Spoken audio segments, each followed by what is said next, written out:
Good evening and welcome to the 5 p.m. Tulsa City Council meeting. You can view this meeting on our Facebook page, Cox Channel 24, or at tgovonline.org.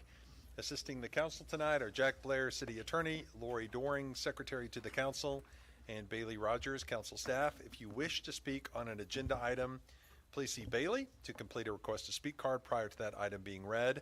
You will not be allowed to speak on any item that has already been read. Please join me in pledging allegiance to the flag of our country and then remain standing for a moment of silence.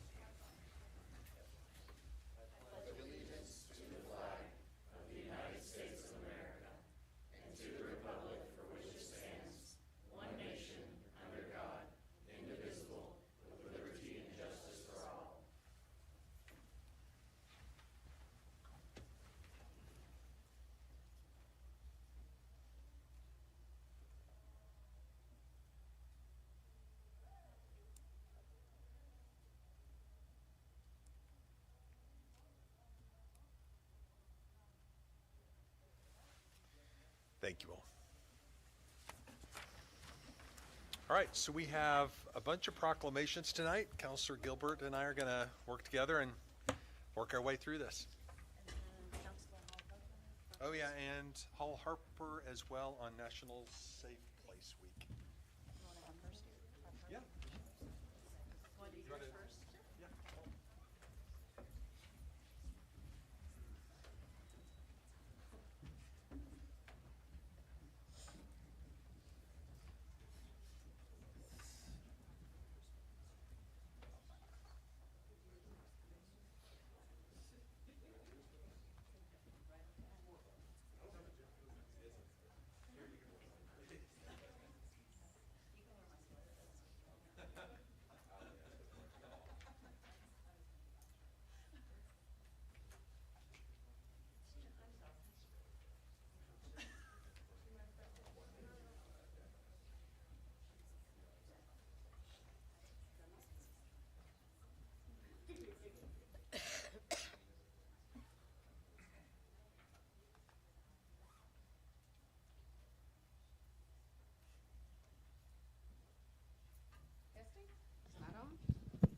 There it is. All right. Janetti Williams, please come up. Janetta, I'm sorry. I called you Janetti. We have a proclamation for National Safe Place Week. All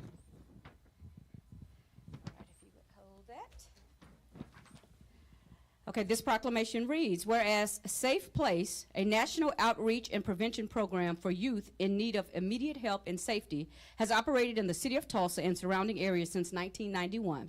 And whereas National Safe Place Week is an opportunity to nationally recognize more than 22,000 businesses and organizations, as well as thousands of volunteers who give their time, resources, and energy to make our country a safer place for young people. And whereas in the Tulsa area, Safe Place is operated by Youth Services of Tulsa and has provided shelter access to more than 5,600 youth, making safety readily available to these youth in crises. And whereas the Tulsa community has many businesses that have charitably opened their doors to offer Safe Place and Safe Place trained employees, including Quick Trip, the Tulsa City County Library, Tulsa Glass Blowing School, MedWise Urgent Care, Tulsa Transit, IMSA, and the Tulsa Fire Department. And whereas the city of Tulsa is grateful to have Safe Place operating in our community, supporting our future generation with the opportunity for free access to qualified and compassionate assistance to work through a crisis situation. Now, therefore, we, the mayor of the city of Tulsa and the Tulsa City Council, do hereby proclaim the week of March 16th through the 22nd, 2025, as National Safe Place Week. In witness thereof, we hereby set our hands on this 12th day of March 2025. Congratulations and thank you for your service to our community and all the other partners that serve our community as well.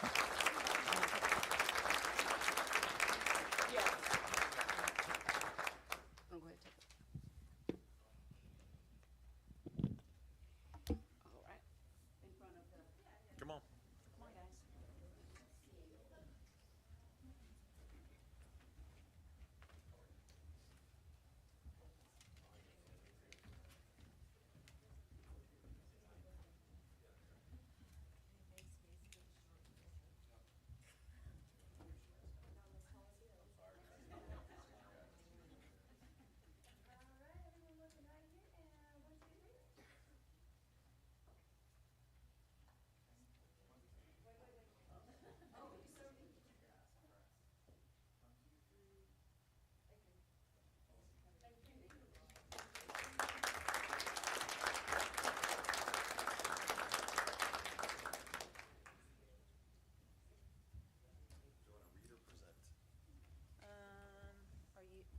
is for the, oh, that's yours. That's hers. You do. No, you read, and then I'll do the choir. You're going to present? Okay.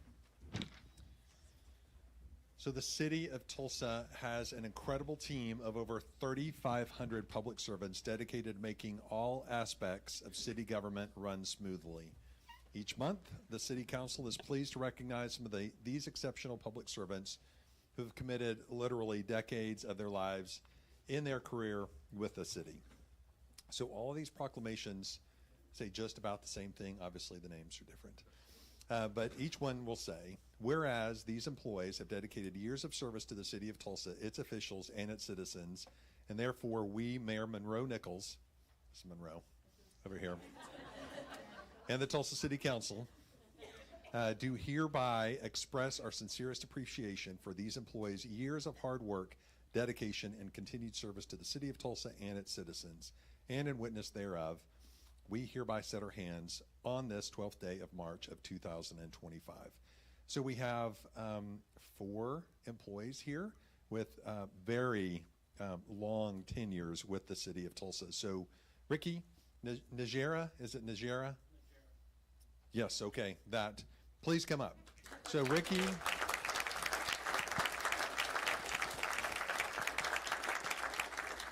Ricky served the housing office for 35 years.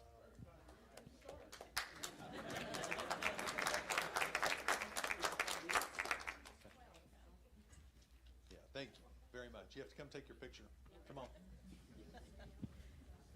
I don't think You guys can just Jack can stay over We here. are, after Yeah. this, we're gonna just stay. Yeah, this- You have that right here, right on this line. I don't really know if it's the center, but it's pretty close.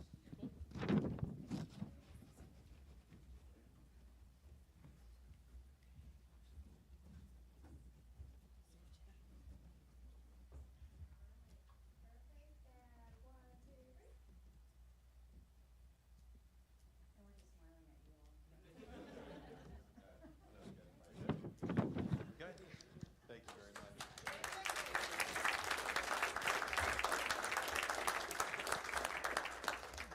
Next up is a lady who's not very well known in the city of Tulsa, but her name is Erica Felix Warwick. Erica has been in HR. How long have you been leading HR? For a long time. Since 2012. But beyond that, she's been here for 30 years. So Erica, thank you.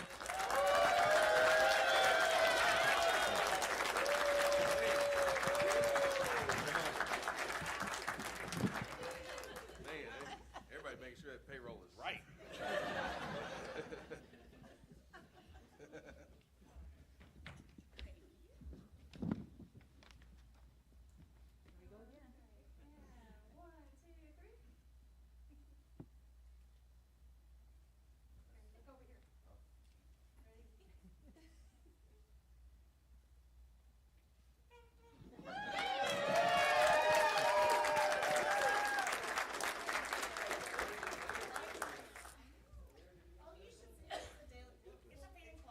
Yeah. Where's Kevin? So Kevin Cox, planning and neighborhoods for 20 years. Kevin is very well known around the city as well. Does a great job for us.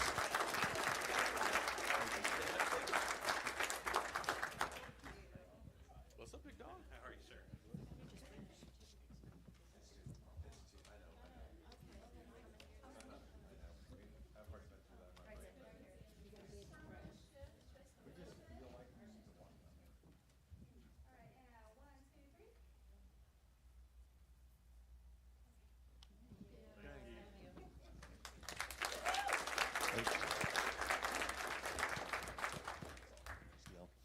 And last but not least, Lisa Pratt with HR.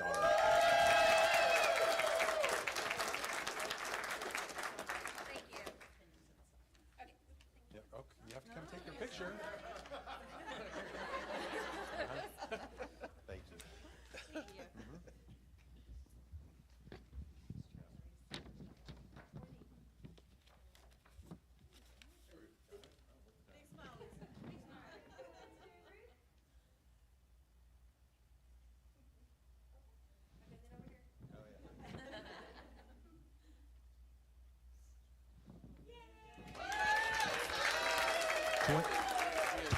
20 years for Lisa. Yep, so Ricky, 35, Erica, 30, Kevin, 20, and Lisa, 20. So many employees, this is so funny. Is this going in like an HR newsletter or something? Oh, yeah, that's good. It's good to have friends, though. So many employees are not here, and they're also going to be receiving their service pins and their recognition. So for 40 years, Rodney Horton with Water and Sewer. I know, isn't that amazing? 35 years, I'm going to butcher this, James Edgeler and Timothy Ward, both from TPD. 25 years, Rebecca Thompson with TPD and Wanda Armstrong with Development Services. And then last but not least, 20 years, Michael Burgess, Gregory Anderson, and Brandon Davis from TPD, Dean Marlowe with TFD, Taryn Galloway with Public Works, and Natalia Taylor with Water and Sewer. So clap for them.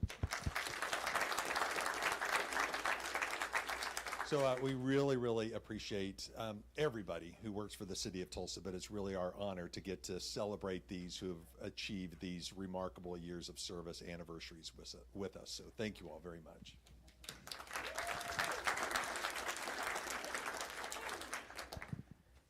Okay, on to Tulsa Fire Department. Yeah, stay put, don't leave. Okay, so now we're going to do some Tulsa Fire Department personnel proclamations. If we could get ladder 4, engine 4, 835, and UTV 13, all up here.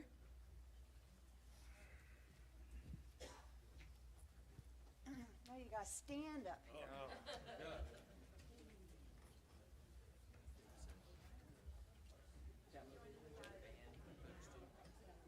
Van is separate. Van is separate. So you guys just sit for just a moment. Okay. So these special proclamations, these are the guys that were going out during the last bit of snow snap that we had a couple weeks ago, driving their trucks around, picking up our most vulnerable citizens and making sure that they got to safe shelter. So, thank you.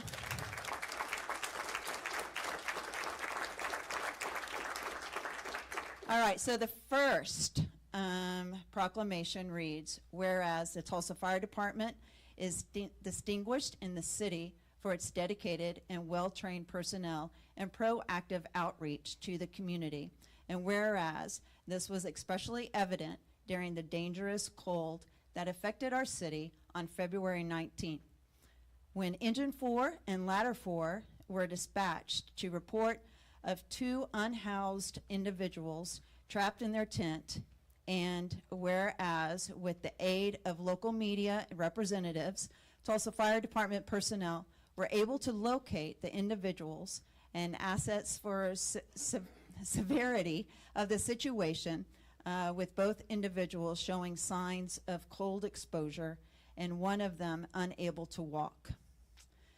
And whereas, due to the remote location of one patient's inability to walk, UTV 13 was dispatched to facilitate transportation to IMSA ambulances. And whereas the Tulsa Fire Department professionalism and teamwork exhibited, all of the personnel involved ensured the safe rescue of those individuals under challenging conditions. And the collaboration between Engine 4, Ladder 4, and UTV 13 played a crucial role in providing timely assistance to those in dire need of help. Now, therefore, we, the Mayor of City of Tulsa and the Tulsa City Council, do hereby recognize and honor the contributions of Fire Captain Rick Brandt, Lieutenant Ron Stevens, Firefighter Michael Siebel, Fire Captain Scott Mueller, Lieutenant Ryan Walker, Firefighter Keyston Hatchett, Firefighter Andrew Dong, Lieutenant Nick Cates, and Fire Captain Dennis Ashford. In witness thereof, therefore, we hereby set our hands on the 12th day of March 2024. What year is it? So thank you very much for your all's service.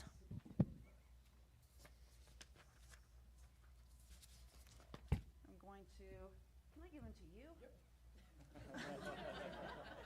You pass them out, but we'll, oh my gosh, how are we going to do this? We can do like 6 in the back and 5 in the front. You guys, Yeah, you need us. Yeah. Tallest in the back. We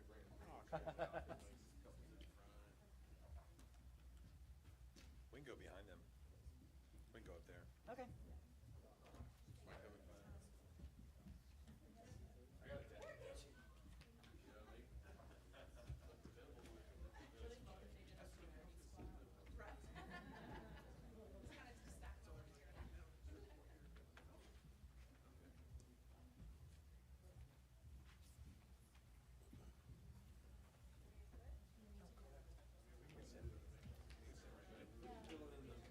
You're both tall. Yeah, if you guys like starting from the middle out, kind of stand. I think that's how we can see where people is.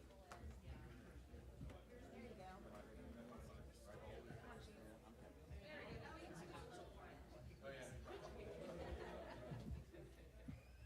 All right, perfect. Everyone ready? And 1, 2, 3.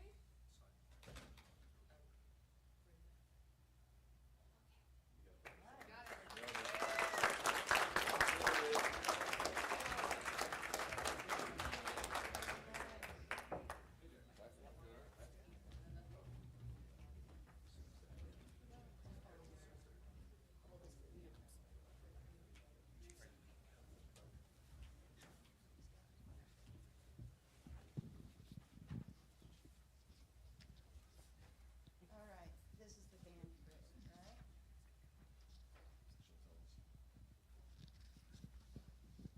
Van crew. Where's the van crew? Come on. The vanguards.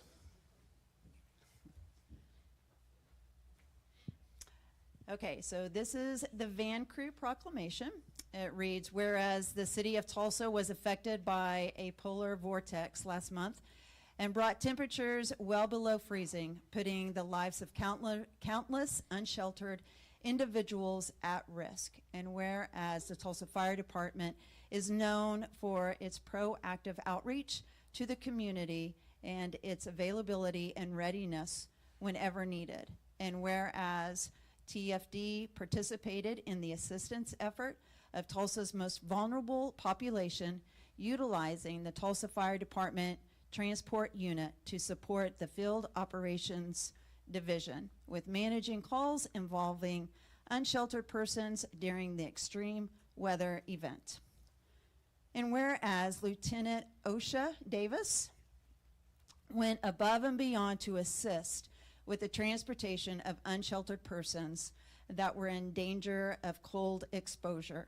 And whereas the city of Tulsa acknowledges Lieutenant OSHA Davis and the rest of the Tulsa Fire Department team for successfully carrying out the humanitarian efforts in such harsh conditions. Now, therefore, we, the mayor of City of Tulsa and the Tulsa City Council, do hereby recognize and honor the contributions of Lieutenant OSHA Davis. In witness of thereof, we hereby set our hands on the 12th day of March 2025. Some of the van crew that were not able to attend this meeting, we would also like to acknowledge their contributions.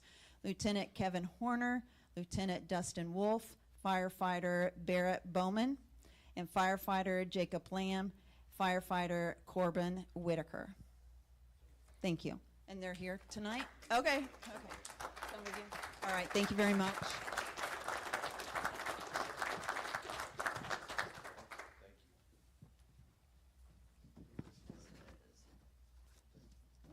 you.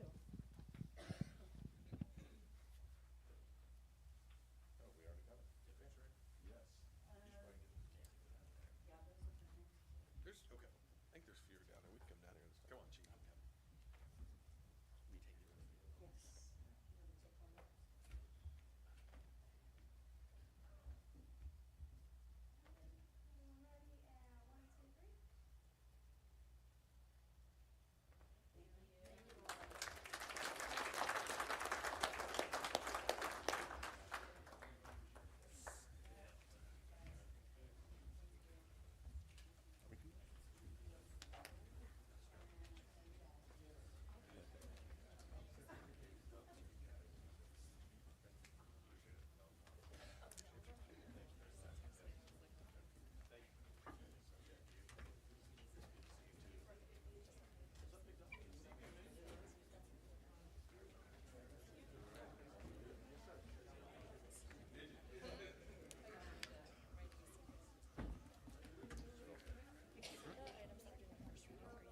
As everybody's leaving, I'm just going to go through some of these general announcements. If you wish to speak on an agenda item, you're limited to 5 minutes total per meeting. Public input is a time for members of the public to provide insight on the agenda item.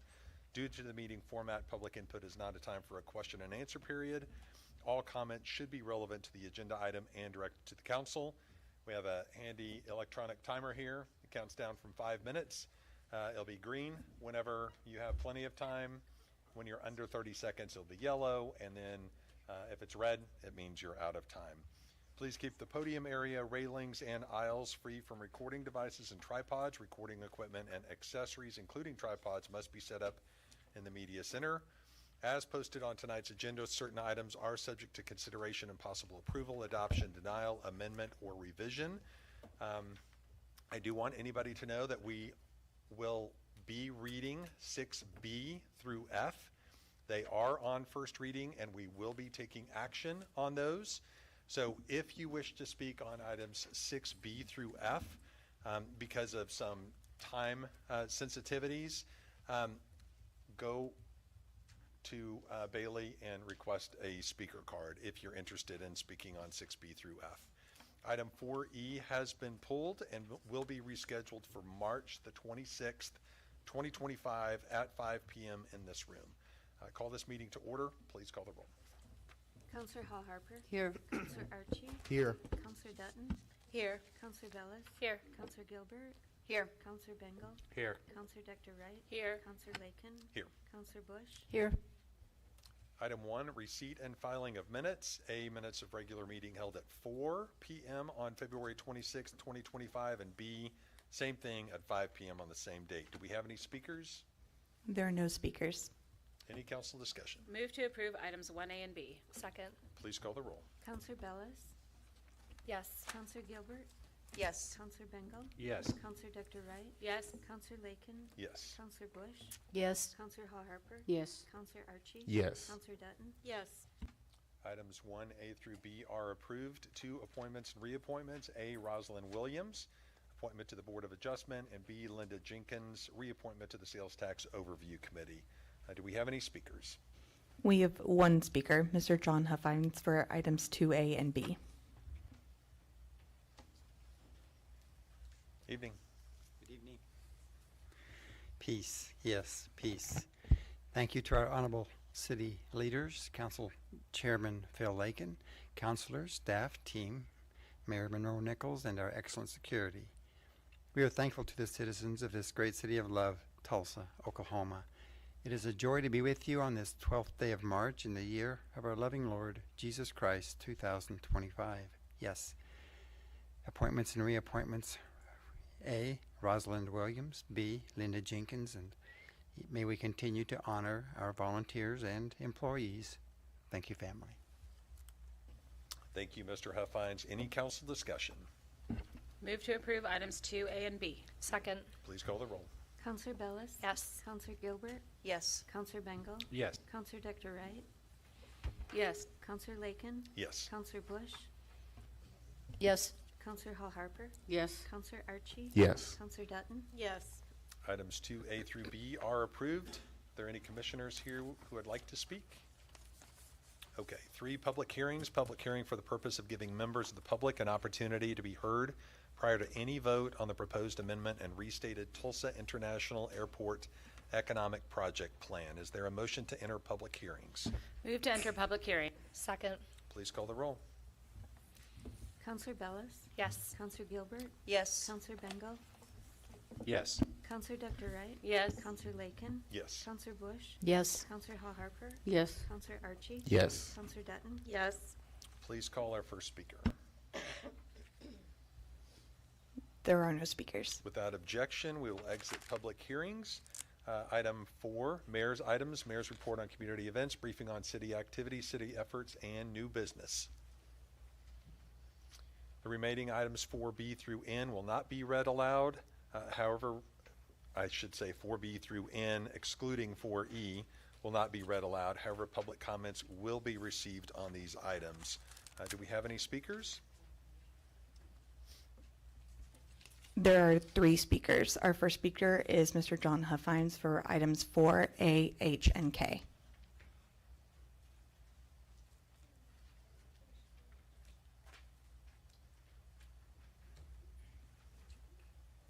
Evening. Good evening. Thank you. Yes. Thank you, councilors. Mayor's item H, a special event application, McNally's 2025 St. Patrick's Day celebration scheduled for March 15th to 17th, 2025.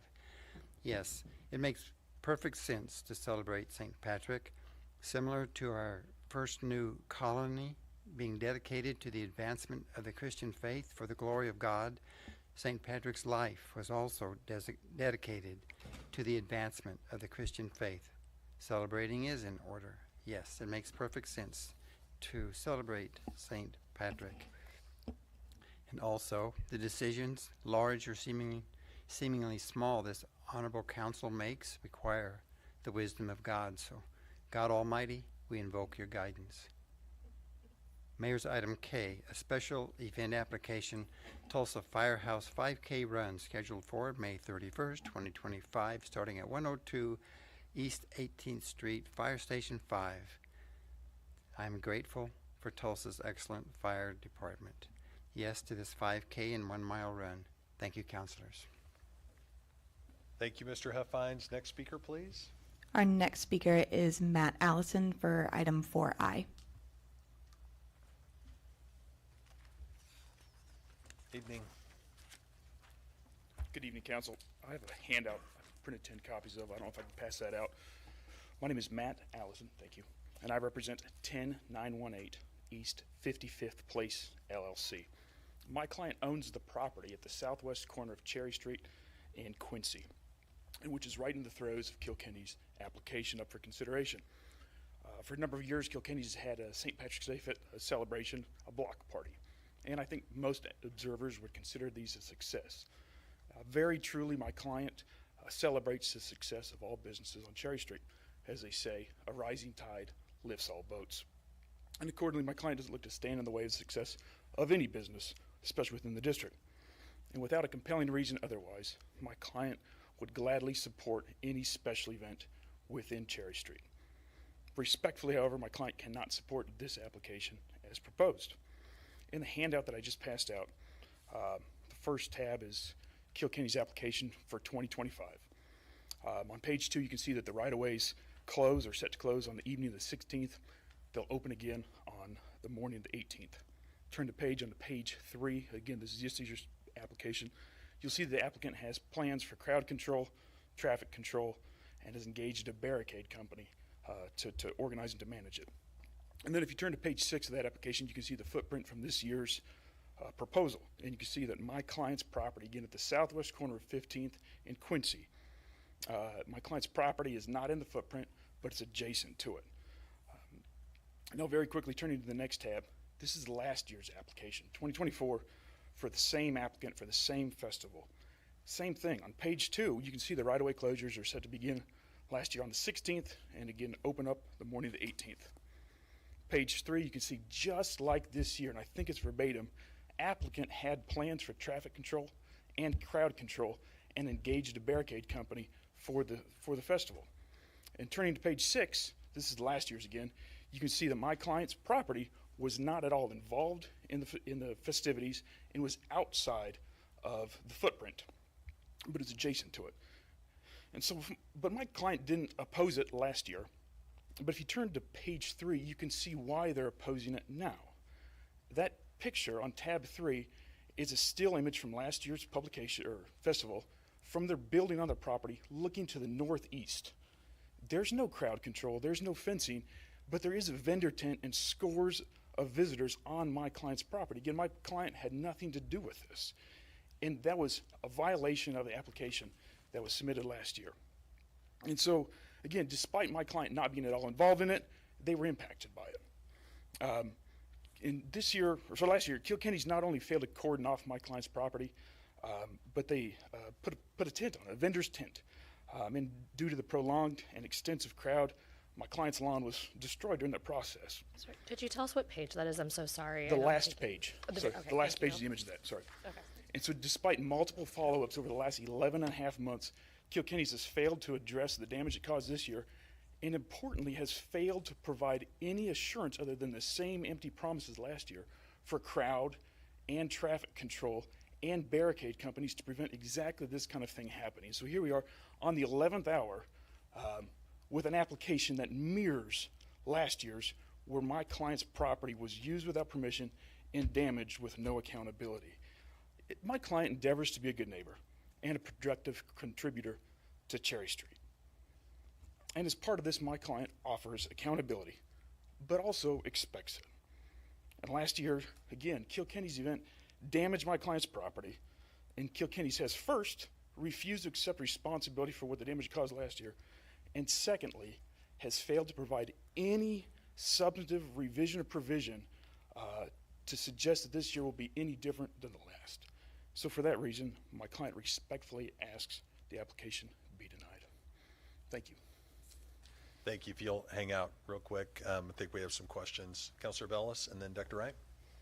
I'll let Councilor Dr. Wright go first, because I think depending on what gets surfaced, my question actually might be for Skipper, which can wait Okay. for discussion. Yep, gotcha.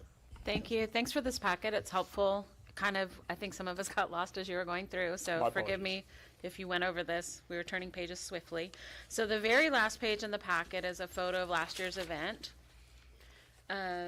With the black pop-up tent is what you're saying? Yes, ma'am. Was put on your client's property without permission? Yes, ma'am. Can you help us orient to what we're looking at here? I Sure. see, is it sidewalk or what is? So that is my client's property. There's like a lawn there, and on the opposite side of that lawn, it's their own private parking lot, a handicap parking lot for their business. And again, that's on their property. And if you can contrast that with the aerial footprint for this year's festival, it's adjacent to it. What are the cross streets that are around this sidewalk and So that's lawn? Quincy, southwest corner of Quincy. And so you're probably, that image is on the building from their security cameras. I'm going to guess it's 65 feet from the intersection, maybe a little bit less than that. But again, it's looking northeast into the intersection of Quincy and 15th. And that's the salon and med spa? That's right. Okay. If you, Councilor Dr. Wright, just real fast, if you look 2 pages Yeah. ahead of that, I think if you just look on the southwest corner, you can at least see where the business is located. That's what I was relative to trying, everything else. I couldn't tell if it was public easement that the tent was on or Yeah. actual. No, I had your same questions. They're Like- good No, that's- questions. I was that just is trying to get us all on the same Private property. page Okay. on the map. I just wanted to verify. Thank you.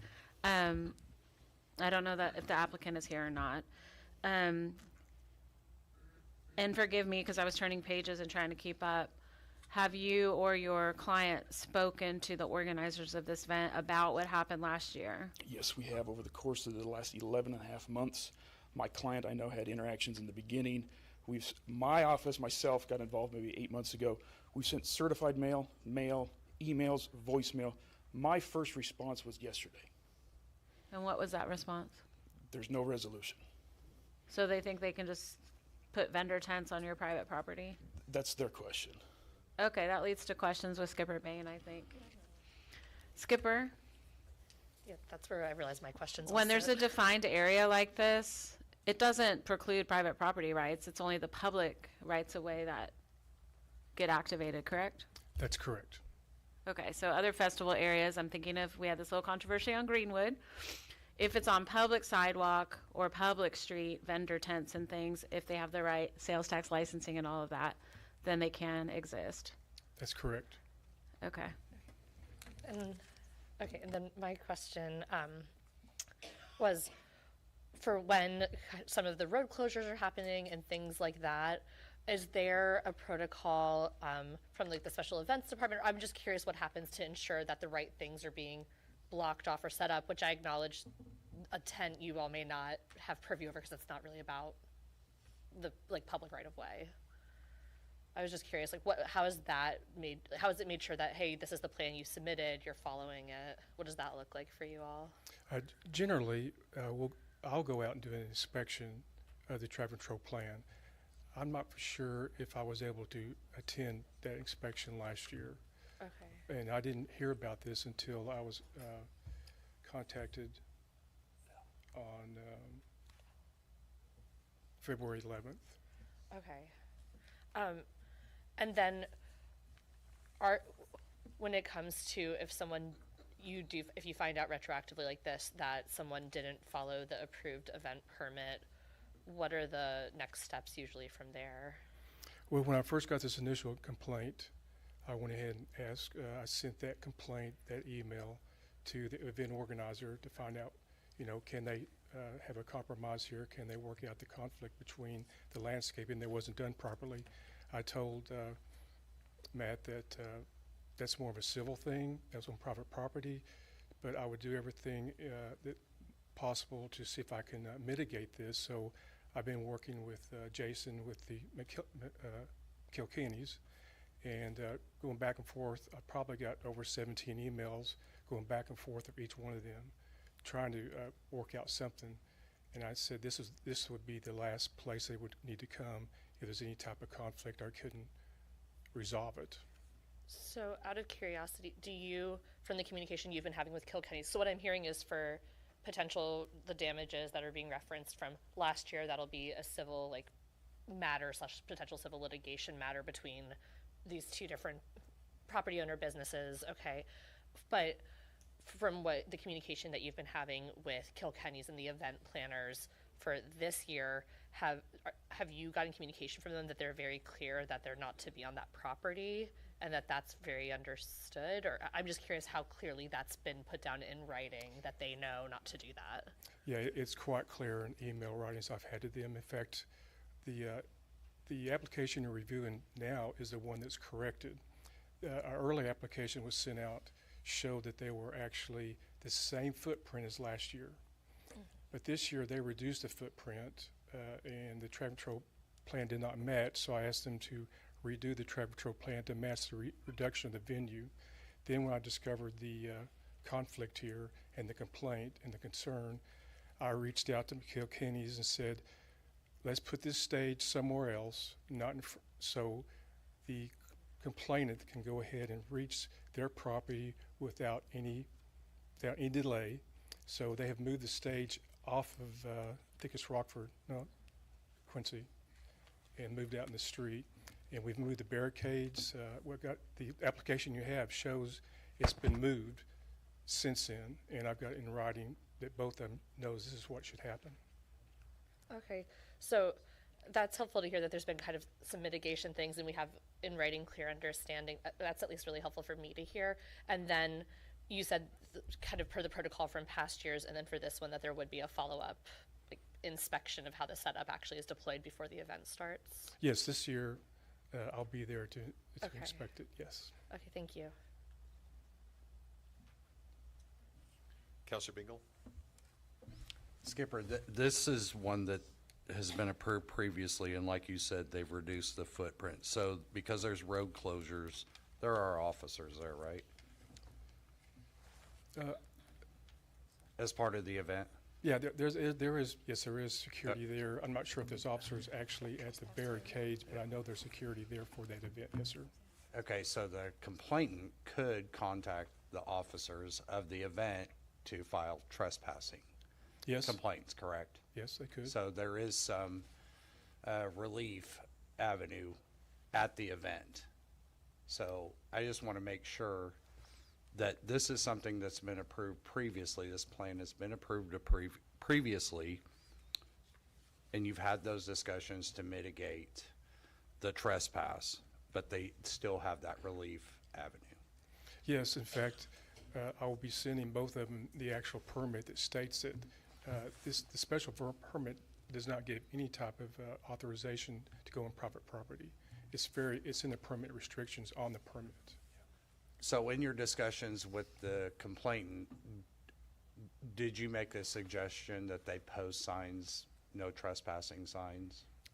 Not this time. I mean, I have not. The person who's involved, they would have to post those signs. I'm not sure if the event organizer would post it because. Right, I'm not talking about the organizer, I'm talking about the property owner. Oh, the property owner. Making that suggestion to them. I would be requesting them if they have any thinking at all that something's going to happen, they should be posting those signs and standing by, because they're doing what they can. They've moved the barricades out of their property line. They're putting in crowd control barriers inside, so people really can't even go south into his lot. Now, the people are coming up that street for some reason. I don't think there's any entrance. They'd have to go around and find an entrance, but there's no entrance there as I understand it. Okay. So They'd have to just follow the sidewalk. They're allowed to, those crowd control barriers are along that curb line, and so that sidewalk is open to the public. right. So there is some attempt to mitigate Yes, there's that always. traffic. Yes, there's always something, they could always go to the event organizer, and they could always go to the police officers there. Yep. And they can always tell them to call me if they need to. All right. Thanks, Skipper. Counselor Dutton? Hi, Skipper. So I have a question in relation to what Counselor Bangle was talking about. The no trespassing form, that would have to be filed with TPD, correct? For TPD to actually issue citations for the trespassing? No, if the owner's there, or whoever's representing the owner, they can go ahead and tell them right then, get off the property. If they don't, they call TPD. The TPD security will probably have to call on-duty TPD to enforce that. I don't know, the off-duty TPD there is not there to enforce public laws, just the Right. private laws. Right. But that off-duty officer would call public on-duty officer in. If they didn't leave, they could go ahead and probably write them citations or something like that. Right, so if the owner's not there, though, they have to have a letter of no trespassing on file? Yes, yes, they would. Yeah, yes. okay, and then they also have to have the signage, Yes. I believe, in order for action to be taken. As I understand it, you're correct, yes. Yes, okay, I just wanted to clarify, thank you. So, yes, they need to file a letter with TPD? Yeah, as far as I know, if no one's going to be there, it's kind of like when these businesses, as I understand it. Yeah, things- after hours or. Yeah, after hours. This is an after hours thing. I'm not sure how that would work in a situation like this when it's actually open, because it's open to Well, them. and it's on the weekend, so. Yeah. Well, this is actually, they're going through Monday too, so it's Yeah. a business day. So it's my understanding that they have to have a no trespassing file, a form on file with TPD if the owner of the property themselves are not present. Okay, Yes, if they want to go ahead right, and okay, go that further step, yes. thank you.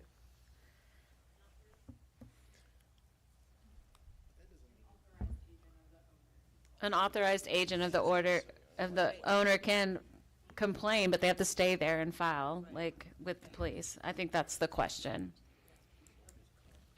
Okay, may I ask a question of you real fast?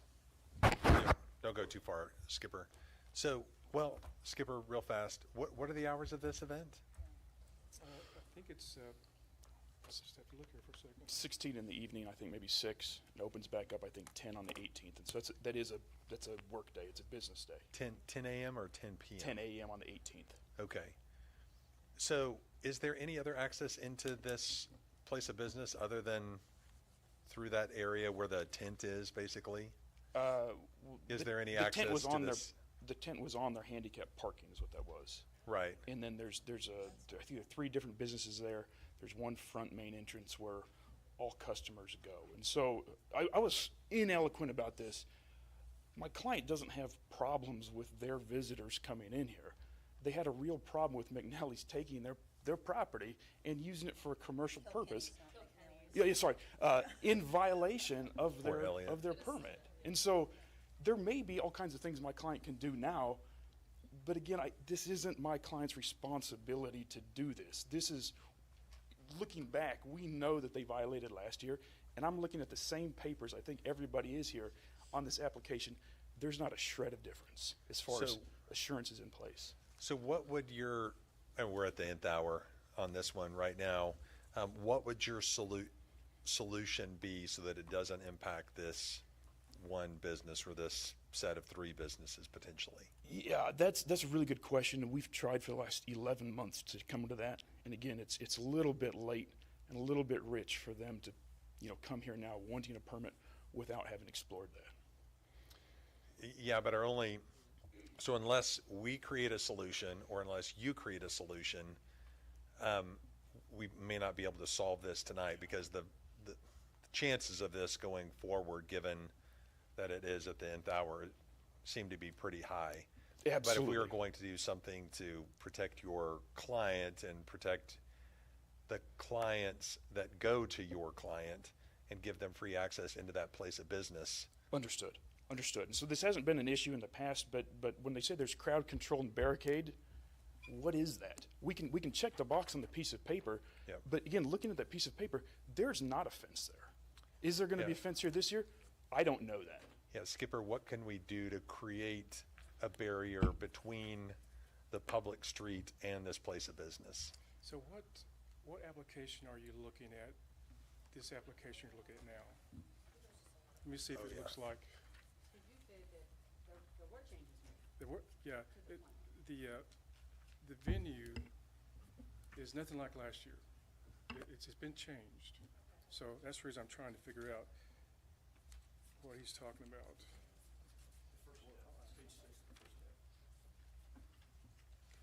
Which page is it? This is this year's post revision. Okay. Can, Yeah, yeah, if, I'm not sure what page number this is, but the application that you're looking at,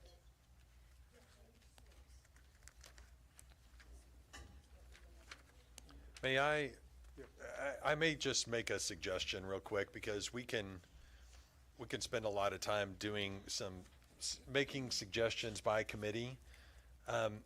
What if both of you go out in the hall, and we can leave this item open until the end of the meeting, and see if you can work up something that would seem like a resolution to protect the business that you represent.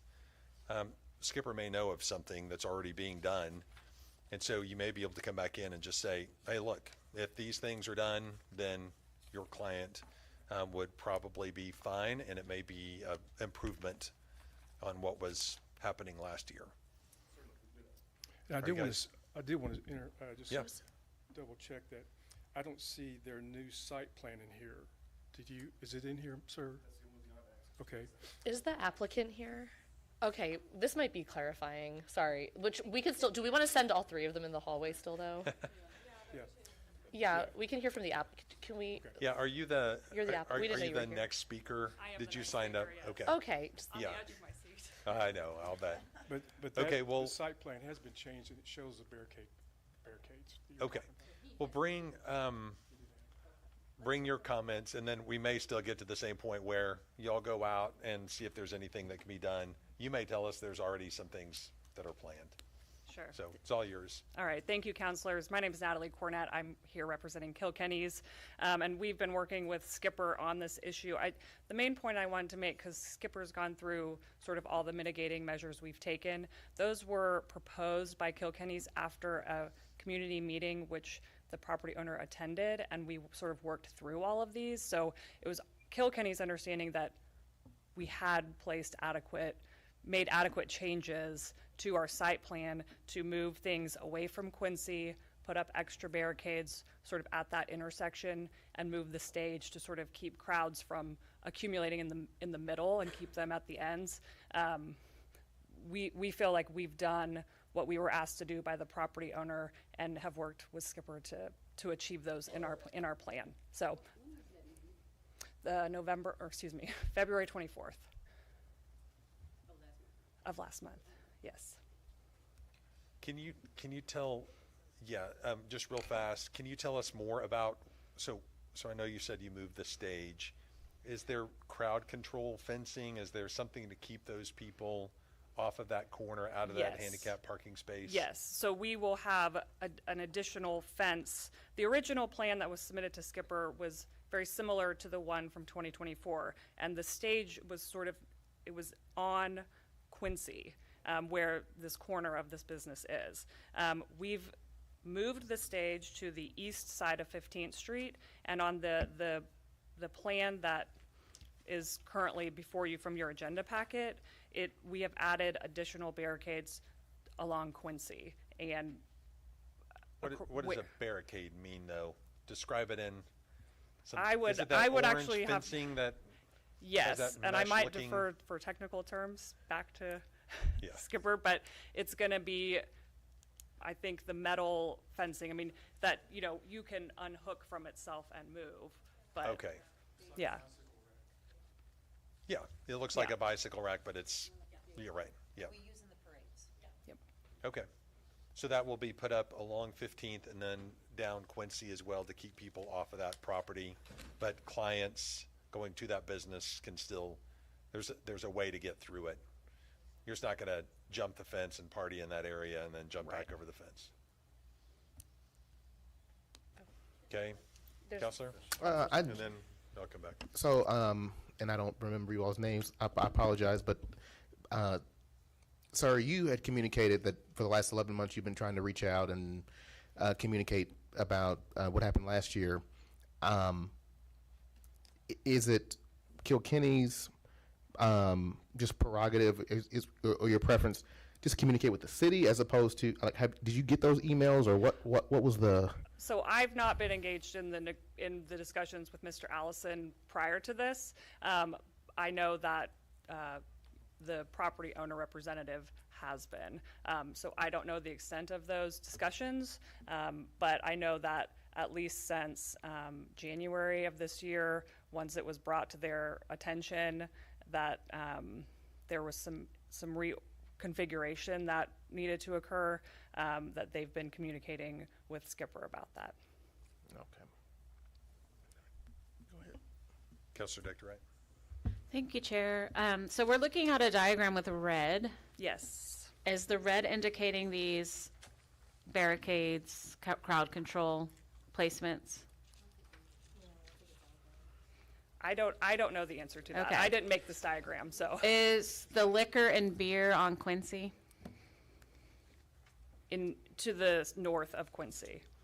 Yeah, on the north side of Quincy, right at the corner of the property in question? Yes. Is there any way that could not be there? Because I would think that a lot of the patrons are going to be queuing right there. Sure, we'd be happy to move that. Like maybe move it. Obviously you want to have a festival, you want to have good flow, but that seems like a very attractive place for attendees. Because there's liquor and beer, I'm imagining this is 21 and over, or no, or? I think families are encouraged to come. It's not quite Okay. as 21 plus as the downtown festival. Okay.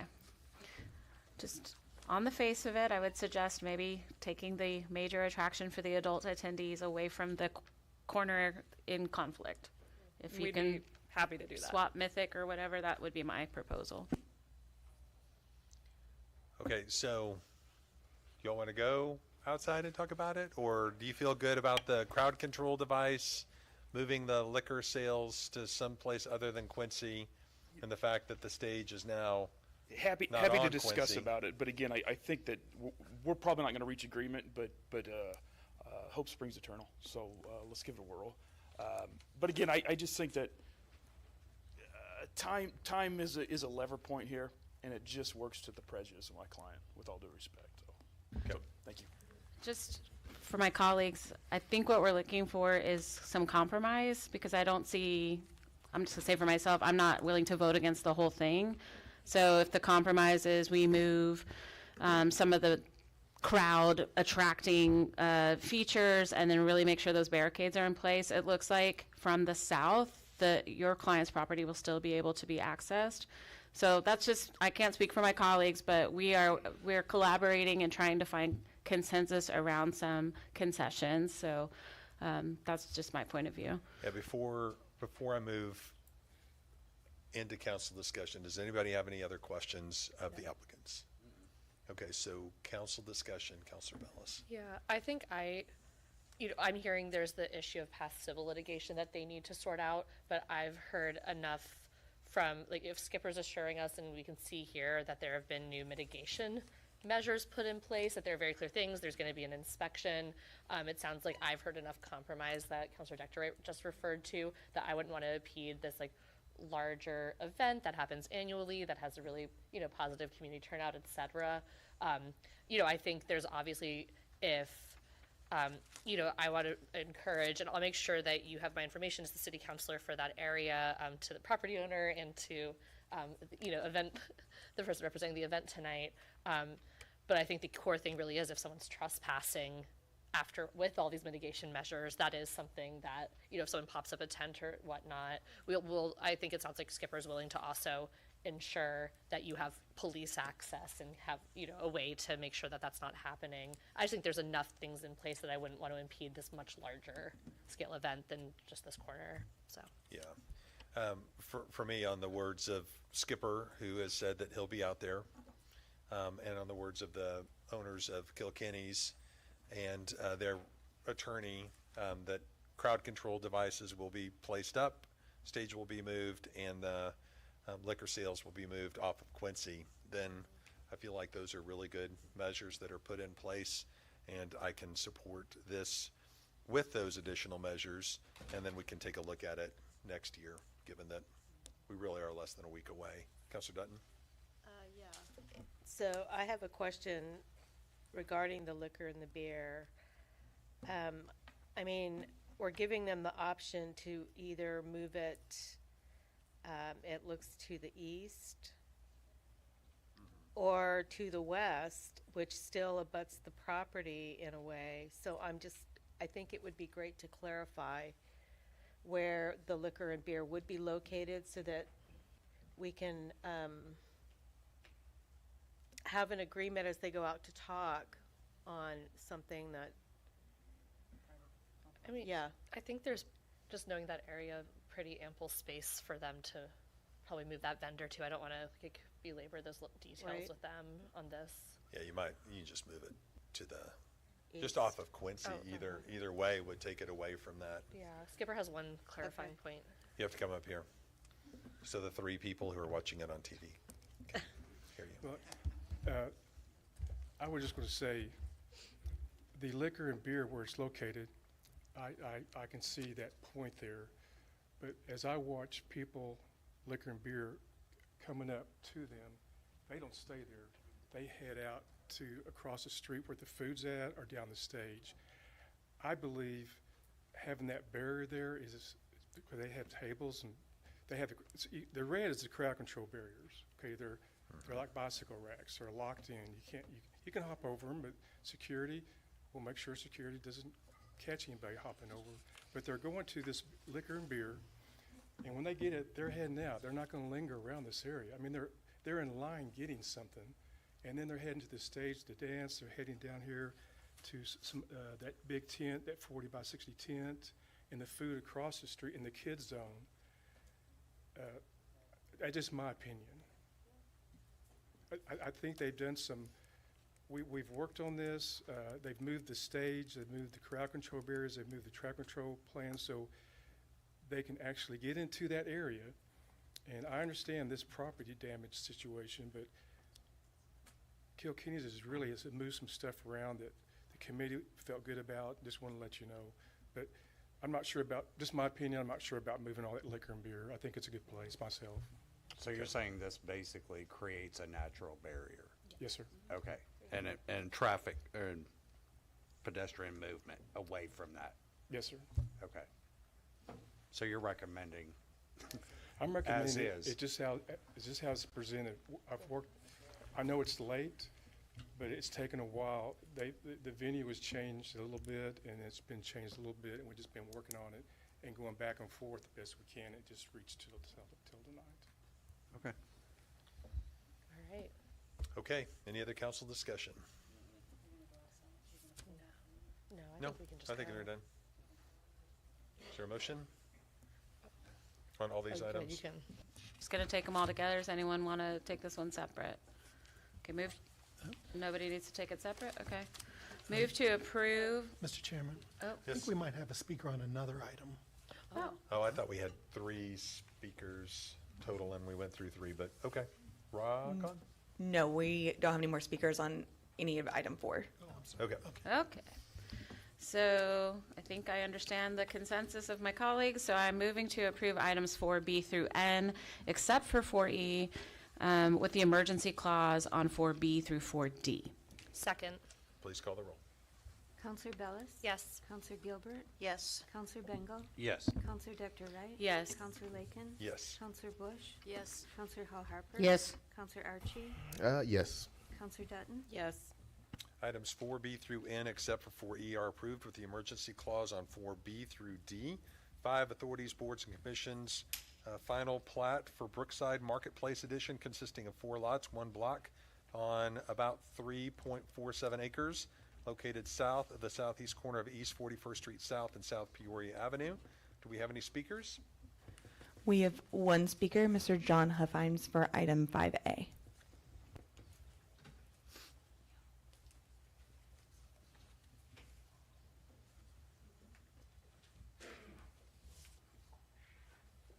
Thank you, councilors.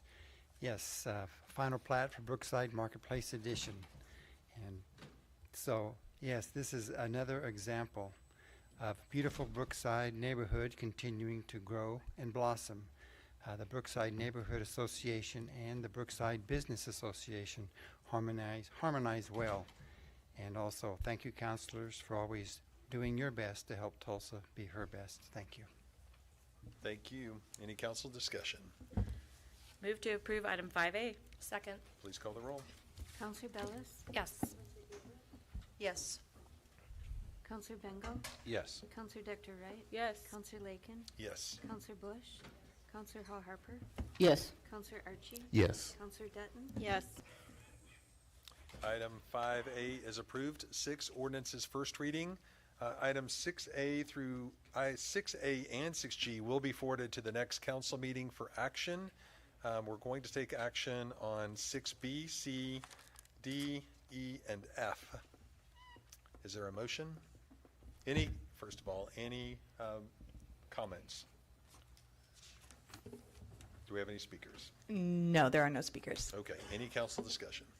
Just to clarify for folks, which we're about to motion to waive council rules and charters so that we can vote on this on the first reading. That's due to the sensitivity of the time frame, because this is helping us make sure that the Veterans Hospital moves forward with the appropriate federal support in a timely way. And so that's why this is being expedited, because there's extenuating circumstances. And of course, we need that critical health care and services. And so this is to help us make sure the Veterans Hospital comes through and, happens for our city.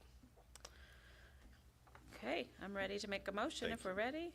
I move to waive city charter, council rules, and order of business. Second. Please call the roll. Counselor Bellis? Yes. Counselor Gilbert? Yes. Oh, did I need to say on items 4B through 4F? No? 6. I mean, do I need to say that on the, okay. Yeah. Let me try that again. Yeah, I was gonna do two motions? Yeah. I was told to take 2 motions? Yeah.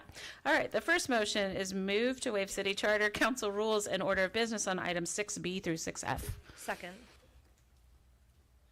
Please call the roll. Do we need to add and vote on first read? No, we're gonna do a second motion to do that. That's what I was advised to do, a 2-step.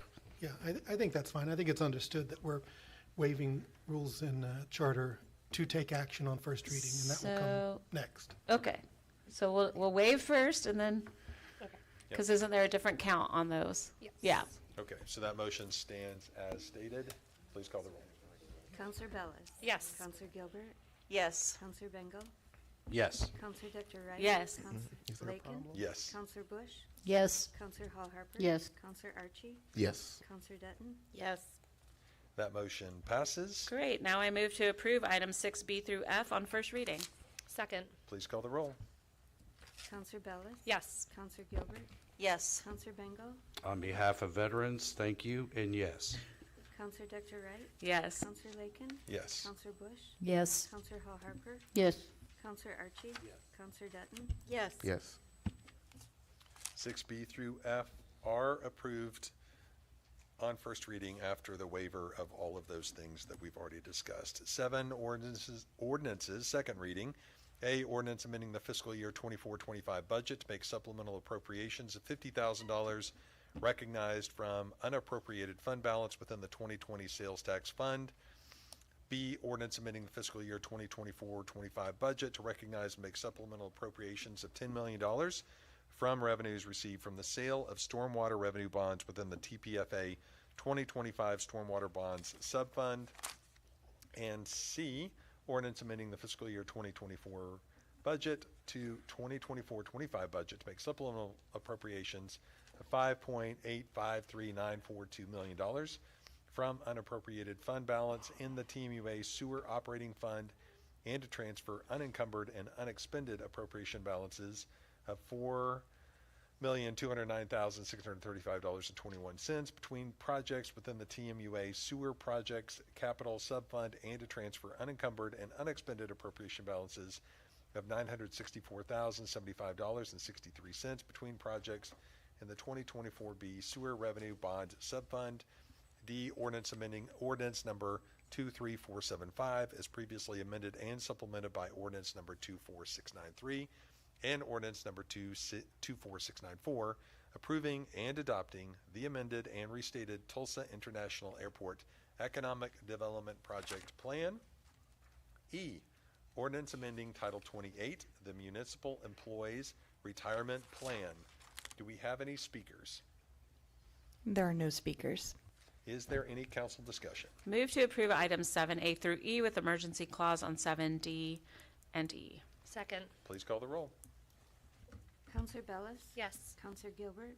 Yes. Counselor Mengel? Yes. Counselor Dr. Wright? Yes. Counselor Lakin? Yes. Counselor Bush? Yes. Counselor Hall Harper? Yes. Counselor Archie? Yes. Counselor Dutton? Yes. Items 7A through E are approved with the emergency clause on D and E. 8 council items, councilors' announcements and reports on current community events, activities, efforts, and concerns. Does anybody have anything to say, add? Have a great spring break. For anybody getting to go on spring break, all the adults are going on spring break, right? Wouldn't that be great? Okay, 9. I didn't see anybody's head shaking affirmatively. Sorry for that. 9, new business. Bye. Does he have one of these challenge coins? He needs one of these. He's not going to eat it, is he? He can't put it in his mouth. It's not a teething ring. All right. Have fun. Take it to the store. TGMI. 10, hearing of appeals. A, hearing of possible action upholding or denying an appeal to the City Council requested by Asset Financial Management LLC contesting the decision of the nuisance abatement hearing officer in code enforcement case number 101490-2024, finding that the property located at 8143 East 11th Street is a public nuisance and ordering its abatement. The City Council may reverse or affirm wholly or partly, or may modify the order or requirement, decision, or determination appealed from, and may make such order, requirement, decision, or determination as ought to be made. We will now hear from representatives of the City of Tulsa. During your time, please include a summary of the administrative hearing outcomes, if you don't mind. So you have 10 minutes, code enforcement. Come on up. How are you? Good, how are you? Good. Hello, I'm Courtney Cornelius, neighborhood inspector for the City of Tulsa's Code Enforcement Division. I will be presenting on behalf of the primary neighborhood inspector, Caleb Gordon. On November 14th, 2024, Inspector Gordon responded to the property located at 8143 East 11th Street. Inspector Gordon conducted a routine inspection and found a violation of tall grass and weeds exceeding 12 inches in height. Inspector Gordon observed this violation primarily along the ditch, adding an additional violation of application to private property abutting the right-of-way. Inspector Gordon posted a copy of the notice of violation to the front door and mailed the original to the property owner. On November 27th, 2024, Code Enforcement was notified that Samuel Ori Jr. submitted documentation stating his intentions to appeal the nuisance notice of violation to the nuisance hearing officer. Appeal documents stated the owner, Asset Financial Management LLC, and I quote, does not agree with the notice on grounds for lack of due process by City of Tulsa Code Enforcement, and the ditch that is owned by the City of Tulsa has been maintained by the City of Tulsa. On December 4th, 2024, a notification of administrative hearing date was posted to the front door of the property and mailed to the owner of record, setting an administrative hearing for January 8th, 2025. On January 8th, 2025, the first administrative hearing was held. Mr. Ori was in attendance to represent the property, and Inspector Gordon presented the case on behalf of the city. The hearing officer heard arguments from both sides and recommended that the appeal to be continued to the next available date, January 29th of 2025. On January 29, 2025, the hearing officer heard arguments from both sides and found no errors made by the city and denied the property owner's appeal. Inspector Gordon returned to the property on January 30th, 2025, and posted the signed notification of appeal decision to the front door. A copy of the signed notification was also mailed to the property owner. On February 11th, 2025, Code Enforcement was notified that the property owner submitted documentation stating their intentions to appeal the administrative hearing officer's decision to the Tulsa City Council. In closing, Code Enforcement asserts the following. The nuisance code and requirements under the nuisance code do not require contacting all affected property owners for each amendment. The ordinance was updated using the standard process, using public meetings, including council committee and council regular meetings. Code Enforcement has confirmed with the Public Works Department that this area was never maintained by the city. We are not arguing that someone has maintained it in the past, but it is confirmed that it wasn't the city. Code Enforcement respectfully requests that the City Council deny the appeal of the hearing officer's determination and wholly uphold the hearing officer's determination that no error of law was made by Code Enforcement staff in issuing the notice to abate a nuisance on March 11, 2025. And also order the appellant to immediately comply with the notice. Thank you. Thank you. We will now hear from the appellant. During your time, please include a summary of the errors you believe were made during the administrative hearing. And you'll have 10 minutes as well, sir.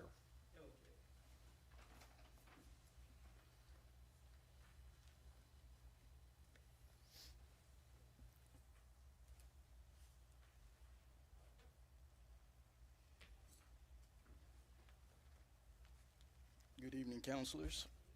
Good evening. I want to start by saying that my voice may come and go because I'm recovering from an illness, so please forgive me. In response to what the young lady has stated, I believe that there was an error for several reasons. The first, obviously, being the notification. Felt like that since I've been there or since I've worked at that location, we have never, and I mean never, cut or maintained the property. The city has always done that. I know she said they hadn't, but the city has always done that. In fact, the city, and I believe you guys may have a copy of the permanent easement notifying the conditions in which they're responsible for. That being said, several years back, my partners and I was going to hire somebody to try to maintain because the city hadn't got out there yet. And I personally spoke to a rep, and I was told that we could not maintain or cut the ditch. And the reason that was given, if I recall, was because we could actually damage the facilities, meaning the utilities along the ditch line. And at that point, if the utilities are somehow damaged, we could possibly be responsible for that. So having said that, I asked the question, well, what am I supposed to do? And they said, we will get to it. So shortly after that conversation, they did come by and it was maintained. Well, again, I was just trying to get clarification, because if the responsibility has now shifted to us, that we now have to maintain the property, then we would like to know a couple of things. One, if utilities are damaged somehow, not hoping that that would happen, are we responsible? Or will the city be responsible since they still maintain a permanent easement? That I don't know, and I have not got a clear answer yet. And I have posed that question several times. Secondly, like to know if someone is to get injured while trying to maintain the property, is it the property owner responsible for any injuries, or is it the city as easement holders? Again, I have not received a response for that. So really what I'm looking for is clarity. If we have to maintain, and if we now have to cut the ditch, maintain it, what are our responsibilities? What are the responsibility of the city, if any?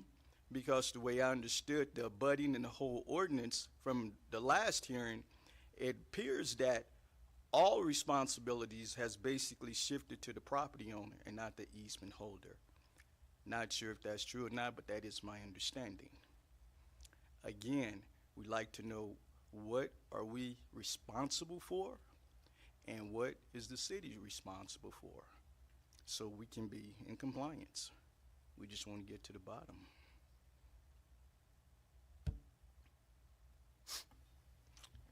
Okay, are you done with your presentation? Well, Yes. If you are, then we'll move into really council questions of any of the sides. Yes, sir. So if you're done, then we will start with questions, and Councilor Dutton has the first question. Okay. I don't know if it's for you or for Yes. inspections. Yes, ma'am. Good evening. Good evening. Thank you for Yes, coming. So, I had a small business on 11th Street that had a rather deep and very wide culvert as Right. well. And the city was not responsible for maintaining that, Okay. because it was part of the plat for the property as well as easement. And so the city, with properties that people purchase within the city, has to maintain a specific amount of footage that is easement, and that is up to the residents to maintain. As far as the utilities, that just mowing mowing that area, and you're talking about the culvert that's on the east side of that property, correct? Correct. Okay. Correct. Yeah, I would say that there probably are not utilities that are immediately on top of the culvert and that area. I'm very familiar with that area. So, but I can also relate very much to your frustration with that, because the culvert is a lot of work. And as far as any incidents with utilities, that would go on to the utility companies and not so much the city. Okay. And I think that's pretty clarifying as far as the responsibility of the property owners. Okay. And I'm terribly sorry that that falls on you, because I have quite the experience with the culverts too. And they are not fun to maintain, Okay. but that is our responsibility as property owners. Okay, so the responsibility for maintaining the properties, so property owners would be or would not be absolved if utilities are damaged, because unfortunately there are some utilities above that you can see. Are there? Yeah, Is there it, is. there is. Is it PSO? Is it, because it's, I it's think, not I gas. think it may be PSO. Yeah, Okay, I 'cause I know think it's it may not be gas. PSO, and I know in the ditch itself, there's like a large water drain that runs, I believe, all the way through 31st Street, if I'm not mistaken. It's Yeah, pretty it large. actually feeds into Mill Creek, that Okay. feeds into Mingo. Okay. So I know exactly where you're talking about. That's not necessarily utility lines, but I can check to see if PSO would be above ground. Hey, that would be I'm great. pretty sure that area has those lines that are actually from the poles. It's right here. Yeah, they're all on the poles, it looks like. Yeah, yeah, thank you for that. Yeah, so it looks like there are no actual utilities because the PSO lines actually run north and south on just the outside of the fence line of your property. And the gas lines would be buried underneath if they are in fact where the culvert is. It would be buried underneath the culvert. You'd Okay. have to actually dig, I don't know, a foot, 2 feet before you hit the gas line. There's 4 a, feet, it yeah. looks like there's a guy wire or something like that just holding up the pole, but Yeah, it's it's just not a, utility related. just holding up the utility pole Okay. in that corridor. Are you finished? Yeah. For now? Thank you. Counselor Dector Wright and then Bellis. Thank you. Bailey, can you put up slide or page, I think it's 13 and 14 in the PowerPoint? Just so we can all, there we go. Yeah, can you go back one, please? So I think what Counselor Dutton's talking about at this like top, you see that, it looks like a pole, but it's probably a cable. And then this picture, you can see active water in the berm ditch, basically is what I would call that. I have a question for code enforcement. Thank you, sir.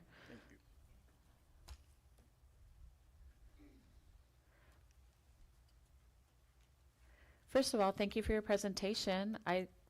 Is this your first time coming before us? Okay, thank you. I thought so.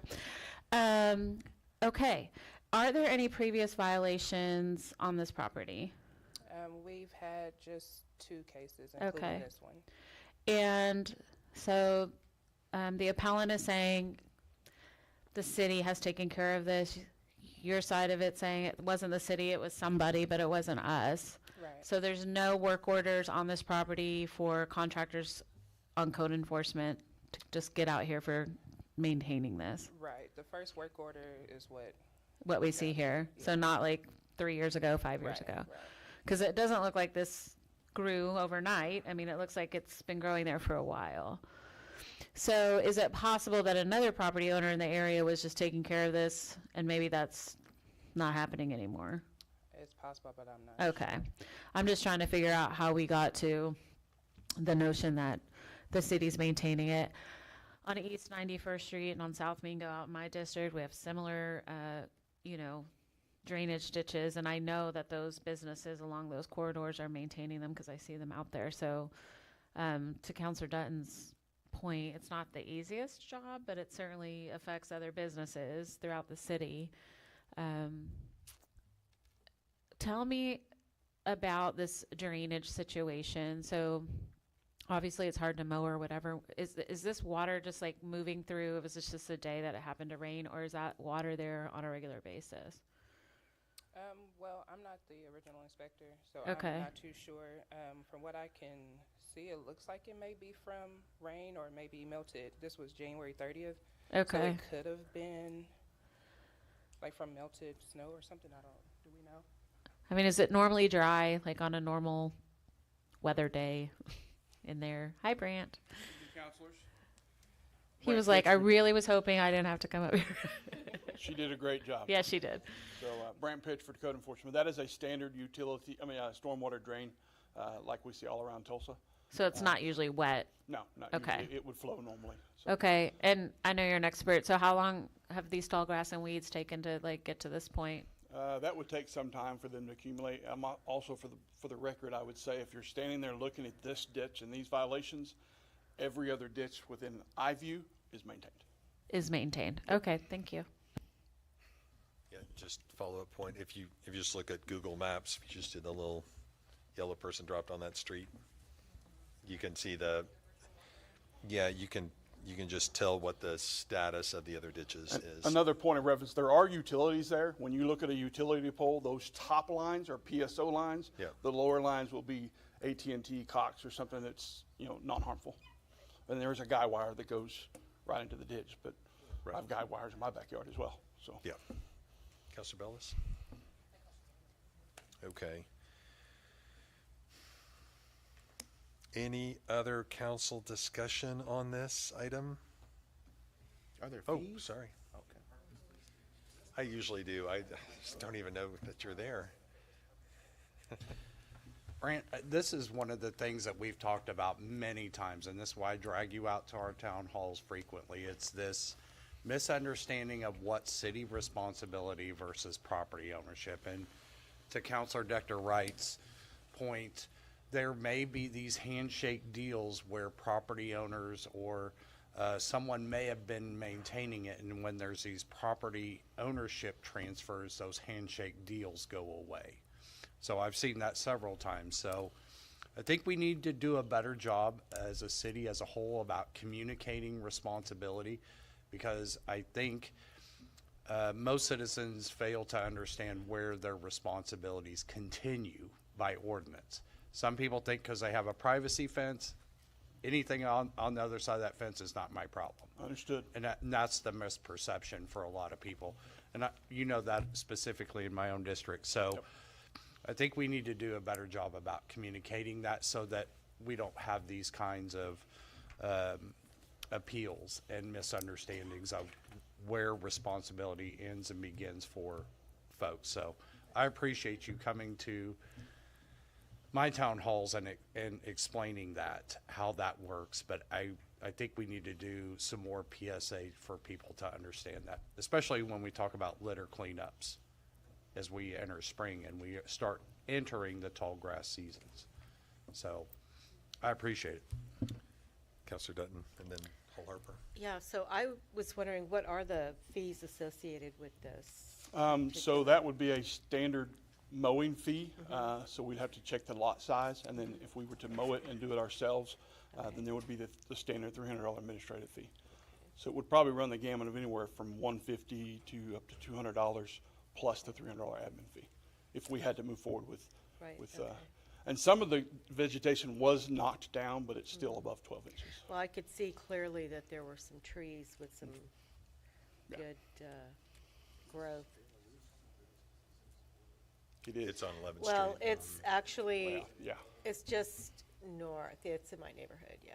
It's just north of 11th Street. It runs north and south, the culvert. I think it's just outside. Yeah. Councilor Hall Harper. Is this a residence or commercial? It's commercial. It is commercial. And for the property owners, are you a new property owners, or have you been there for a while? I've been there for a while, yes, ma'am. So what's a while? At least 10 years. Okay. Thank you. Yeah. Okay, so in regards to the mowing for the appellant here, so I also understand when I got my property, it was being maintained by the city as well via a contractor. So I understand that if there was some maintenance, it could have been via a contractor, misunderstanding where the extent on Route 66 was supposed to be maintained. So